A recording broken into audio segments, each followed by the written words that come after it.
US, Israel और Iran के बीच full scale war चल रहा है। तो सबसे बड़ा सवाल ये है कि कल जब स्टॉक मार्केट ओपन होगा तो निफ्टी और सेंसेक्स का क्या होगा?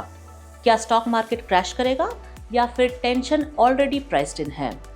आज हम इसी पर बात करेंगे और देखेंगे कि हिस्टोरिकली वॉर के टाइम पर इंडियन स्टॉक मार्केट का रिएक्शन कैसा रहा है। According to Dr. Manoranjan Sharma, Chief Economist at Informerics Ratings, Indian equity markets have already responded with risk of sentiment. Benchmark indices are expected to open lower, accompanied by heightened volatility as investors reassess geopolitical and commodity-related risks.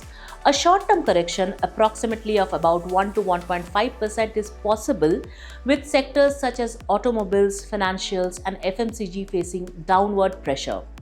ये हो गई experts की बातें। History क्या कहती है? Historically stock markets कैसे react किया है जब वॉर्स हुआ है, जैसे कि रशिया यूक्रेन वॉर जो 2022 में स्टार्ट हुआ था। सेंसेक्स उस समय लगभग 4 से 5% तक गिर गया था पहले ही दिन। लेकिन इंटरेस्टिंग बात यह है कि हफ्तों के अंदर मार्केट ने रिकवरी स्टार्ट कर दी थी। अब आते हैं कारगिल वॉर पर। 1999 के कारगिल वॉर के दौरान मार्केट में सिर्फ लिमिटेड करेक्शंस आया था। जैसे ही क्लैरिटी आई, मार्केट ने बाउंस बैक किया। पुलवामा अटैक 2019 के दौरान इनिशियली पैनिक सेलिंग हुआ था, लेकिन कुछ सेशंस के बाद स्टेबिलिटी आ गई थी। अब हम इस पैटर्न को समझने का कोशिश करते हैं। पहले पैनिक, फिर कंसोलिडेशन और फिर रिकवरी अगर वॉर प्रोलॉन्ग ना हो तो। इंडियन मार्केट का स्ट्रक्चर स्ट्रॉन्ग है।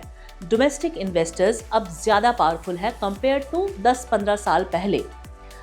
एक्सपर्ट्स की राय अगर हम ले तो शॉर्ट टर्म बेसिस पे क्या हो सकता है? According to Nachiketa Sowrikar, fund manager Artha Bharat global multiplier, for India the impact is typically magnified.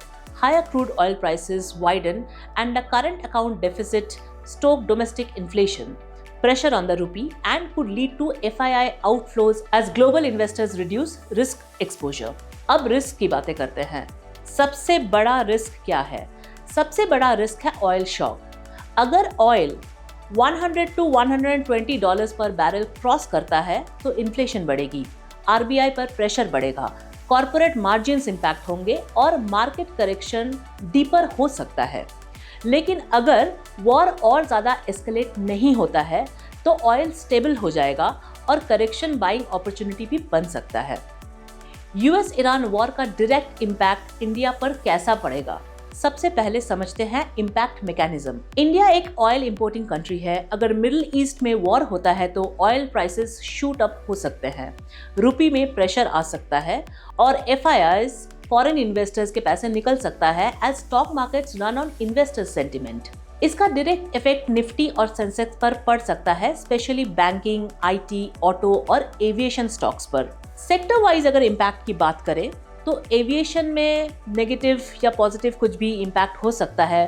Paints, FMCG में इम्पैक्ट हो सकता है। Oil and gas sector benefit कर सकता है। डिफेंस स्टॉक्स रैली हो सकता है और gold which is a safe haven asset का डिमांड बढ़ सकता है। शॉर्ट टर्म में वोलेटिलिटी ऑलमोस्ट सर्टेन है according to economist and analyst across India. लेकिन हिस्ट्री ये दिखाती है कि इंडियन मार्केट्स वॉर को लॉन्ग टर्म में अब्सॉर्ब कर लेता है। किसी भी तरह से सेलिंग के बाद रिकवरी का फेज आता है। इसमें और जानकारी के लिए देखते रहिए गुड रिटर्न्स।